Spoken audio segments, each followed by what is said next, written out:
Assalamualaikum warahmatullahi wabarakatuh. Selamat pagi anak-anak. Hari ini Pak Us akan membahas tentang pelajaran keempat atau bab keempat tentang bersih itu sehat.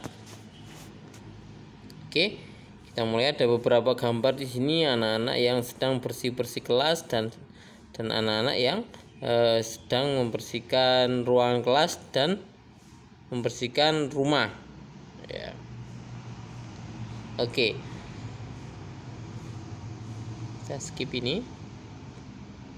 Kita mengenal arti bersih dan sehat. Nah, seperti yang ada di gambar, seorang laki-laki ini sedang melakukan kegiatan bersih badan, yaitu mandi. Ya, bersih artinya bebas dari kotoran. Suci artinya bebas dari najis. Ya, kalau suci itu pasti bersih. Kalau bersih kadang-kadang masih belum benar-benar suci. Jadi kalau suci itu pasti bersihnya karena bebas dari najis. Najis adalah yang menjadikan terhalangnya seseorang untuk beribadah kepada Allah, seperti terkena jilatan anjing, darah, kotoran, dan air seni atau urin. Najis pasti kotor. Kotor belum tentu najis. Nah, ini yang saya katakan tadi. Misalnya terkena tanah, tinta, cat, dan ludah. Bersih atau suci itu bisa dibagi menjadi dua, yaitu bersih dari hadas dan bersih dari najis. Hadas ada dua, yaitu hadas besar dan hadas kecil.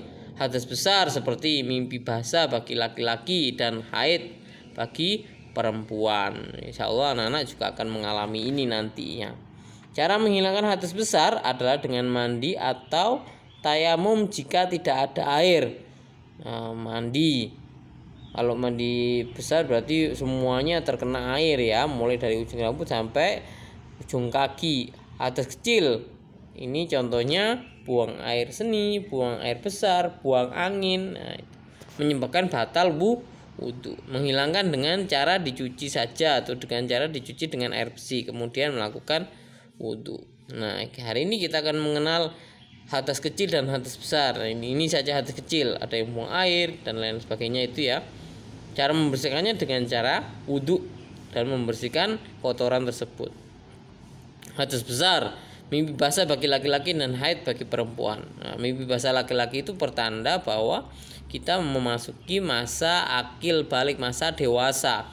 Begitu juga dengan perempuan, ketika sudah keluar darah haid, maka perempuan tersebut sudah memasuki masa dewasanya. Cara menghilangkan hadas besar ketika kita sudah mimpi basah. Apa mimpi basah itu?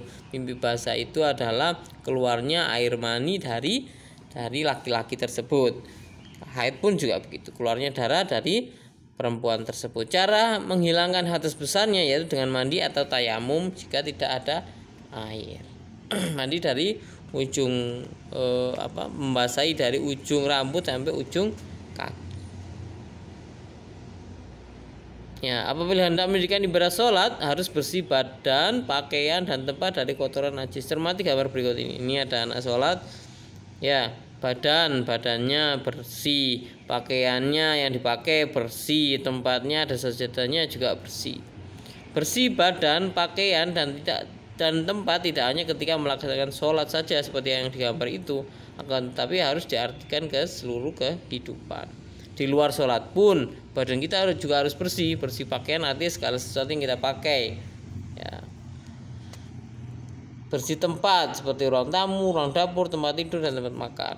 Ya, tempat bermain, halaman, gudang, dapur, WC atau kamar mandi dan lain sebagainya. Gemar membersihkan anggota badan. Ini ada mulut, telinga, rambut, tangan, kaki, kuku, muka, wajah, itu juga harus sering kita bersihkan ya.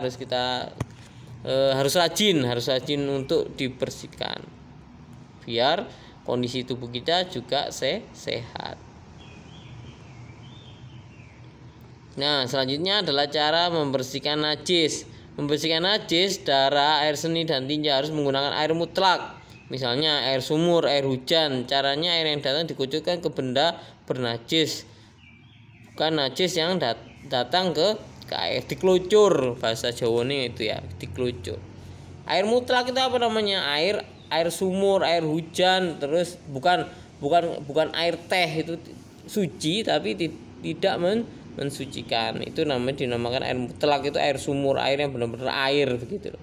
Ya, cebok membersihkan kotoran seperti tinja atau istinja adalah salah satu cara membersihkan najis yang sering kita lakukan. Cebok harus dilakukan setelah buang air kecil atau buang air besar, menggunakan tisu, batu atau benda kesat yang lainnya yang bisa menghilangkan zatnya atau baunya.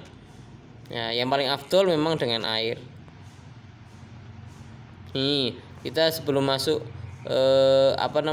masuk ke kamar mandi, kita harus membaca doa supaya kita terhindar dari bisikan-bisikan setan. Allahumma inni a'udzubika minal khubusi wal khobais. Nah, itu saja anak-anak sementara yang Pak Us bisa terangkan. Tugasnya adalah mereview atau meresum, merangkum apa yang Pak Us jelaskan hari ini. Oke, Pak Us akan jelaskan lagi minggu depan. Terima kasih. Wassalamualaikum warahmatullahi wabarakatuh.